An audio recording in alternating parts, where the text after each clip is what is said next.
அடுத்த வருஷம் என்னெல்லாம் நடக்க போகுது அப்படின்னு சொல்லிட்டு 500 வருஷத்துக்கு முன்னாடியே அசால்ட்டாக எழுதிட்டு போனவர் தான் நாஸ்ட்ராடமஸ். அவர் ஆல்ரெடி 2023 பற்றி ப்ரிடிக்ட் பண்ண பல விஷயங்கள் இந்த பூமியில் நடந்துட்டுருக்கு. அண்ட் அவரோட பாயிண்ட் ஆஃப் வியூவில் 2024 என்னெல்லாம் நடக்க போகுது அப்படின்னு சொல்லிட்டு அவர் ப்ரிடிக்ஷன்ஸை கொஞ்சம் புரட்டி பார்த்தா இம்பார்ட்டண்ட்டாக 4 விஷயத்த சொல்லியிருக்காரு. அண்ட் இந்த ப்ரிடிக்ஷன்ஸை பார்த்தா ஒட்டுமொத்த உலகமே பயந்து போயிருக்கு அப்படின்னு சொல்லலாம். அது என்ன மேட்டர் அப்படின்னு சொல்லிட்டு பார்த்தீங்கன்னா, வரப்போகிற 2024 வருஷத்தில் நம்ம கனவுல கூட நினச்சி பார்க்க முடியாத அளவுக்கு ஒரு சக்தி வாய்ந்த சூரியகாந்த புயல் நம்ம பூமியை தாக்க போகுது. அண்ட் இதனால் மிகப்பெரிய பேரழிவுகள் நடக்கும் அப்படின்னு சொல்லிட்டு சொல்லப்பட்டிருக்கு.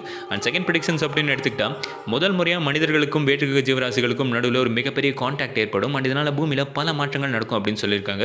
அண்ட் மூணாவது ப்ரிடிக்ஷன் அப்படின்னு பார்த்தீங்கன்னா, இந்த பூமியில் இருக்கிற ஒரு சக்தி வாய்ந்த கண்ட்ரியில் ஒரு மிகப்பெரிய நிலநடுக்கம் ஏற்படும். அதனால பல மக்கள் சாவாங்க அப்படின்னு சொல்லப்பட்டிருக்கு. பட் இது எந்த கண்ட்ரி அப்படின்னு சொல்லி நம்ம யாருக்குமே தெரியல. அண்ட் ஃபைனலாக சொல்லப்பட்ட ஒரு ப்ரிடிக்ஷன் அப்படின்னு எடுத்துக்கிட்டா, விண்வெளியிலேருந்து ஒரு மிகப்பெரிய எரிக்கல் நம்ம பூமி வந்து தாக்கும். அண்ட் இதனால் டைனோசர் காலகட்டத்தில் என்ன நடந்துச்சோ திருப்பியும் நடக்கும் வாய்ப்பு இருக்குன்னு சொல்லப்பட்டிருக்கு. அண்ட் இதில் என்னெல்லாம் நடக்க போகுது அப்படின்னு சொல்லிட்டு நம்ம வெயிட் பண்ணி தான் பார்க்கணும். ஸோ இதை பற்றி நீங்கள் என்ன நினைக்கிறீங்கன்னு சொல்லிட்டு மறக்காம லைக் பண்ணிட்டு கமெண்ட் பண்ணுங்கள்.